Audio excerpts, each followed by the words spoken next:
developers or development teams today already have a lot on their plate, even in functional terms, right? There's a lot of story points to deliver, a lot of things to test, and they are working with hard deadlines. And just for the audience here, most of the security champions that you would see today are essentially security coordinators or people who are championing for security in their teams. But they do have a full-time job. Like they are either doing development or they are into testing. They're into functional roles full-time, and then they do end up actually giving that extra time for security from time to time. So what was your prime motivator for them to go that extra mile? Because generally when we from the offense side come in and start talking about, hey, now you need to do security, we, I think, are socially not best in terms of selling this thing to them, being from a tech background. So what was your prime motivator that you were highlighting for them, or how did you actually sell it? So all this started as a very selfish thought of, we are not, as a security team, we are not able to deliver what project team is asking for. Because as you said, they are very fast sprint culture. Agile in general is actually going like a bi-weekly releases. So they want to push maybe a weekly releases. And where would security fit in? And like we will actually see maybe a 50 pen test request comes in, and we don't have 50 pen testers in the team to deliver these things. So it's actually a bottleneck for us to see what we can do and what's our capacity and how we can actually optimize it. When I noticed about giving work to the doers, or rather giving work to developers and testers, they bring back the question to security team that, hey, we don't have time because we are already occupied with this week releases, and we don't have extra time to pull off maybe 2 extra days of pen test. I took a top-down approach here. I went to the management's level and tried to pitch the ideas there, make them understand that this is what we are trying to achieve, and this is what we can possibly do with the existing resources that we have. Are you onboarded to the idea or not?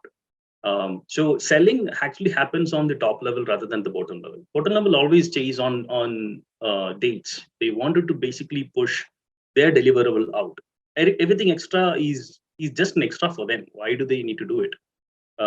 They should have interest. They should have time, both. And in most of the cases, they don't have both. So it needs to come. It needs to come from the top. That's what I believe, and it worked for us as company. So you're saying selling to the right people rather than selling.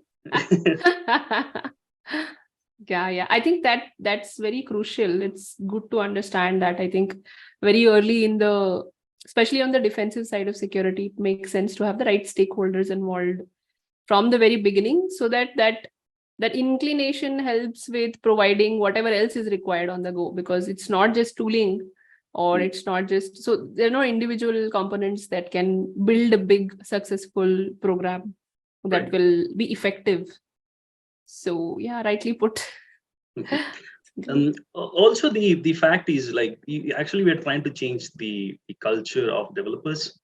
It's basically the mindset of how they think and how they approach the application deliverable when they code it and when they ship a code. Their mindset has to be tweaked, so that, I mean, in a way, it's a hack on their mind rather than on the code itself. So I've been working in Pentest for like over a decade, and I keep seeing the retest request comes in at the last minute, every single time. That is the only constant in the whole changing landscape. Yeah, and then they try to chase down, like, hey, we need to test it because tomorrow is the deadline. The finding needs to be tested, otherwise we will have troubles, we'll have escalations and whatnot, all that things. And they need to understand why they need to do it early. So usually in this agile culture, all this fast-paced culture, what's actually happening is they're adding a lot of features, bug fixes and all that. There is no space for a security fix. We try to sell security as it has to be part of the release. They need to schedule a portion of their development effort to fix items in every releases rather than waiting for the last minute. That part actually helped them because they get rid of all the last minute chases. So they find it like values that they can go ahead and find a budget for security within their dev timeline, within the release dev timeline, and they can go and fix it. Also, the security champion program is effective when they actually do things their own, right? I mean, it's not just in theory, but in very practice. One of the program that we did in the company, that we let the security champions perform retest efforts. And often retest efforts are pretty much the easiest one to start with, because they have the report, they know how to reproduce the findings, they have gone through the training, and now they have an avenue to retest it. So one, they are kind of keep sharpening their skills every releases whenever they are retesting it items. So they will, I mean, their memory will keep refining it. They will learn about new test cases. When they're actually doing new test cases, and the next time when they're updating a new feature, they know what test cases are going to be tested at in terms of security. The code becomes naturally secured.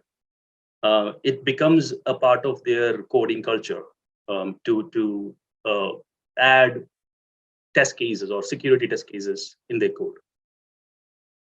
Yeah, I think that reminds me of something called Conway's law.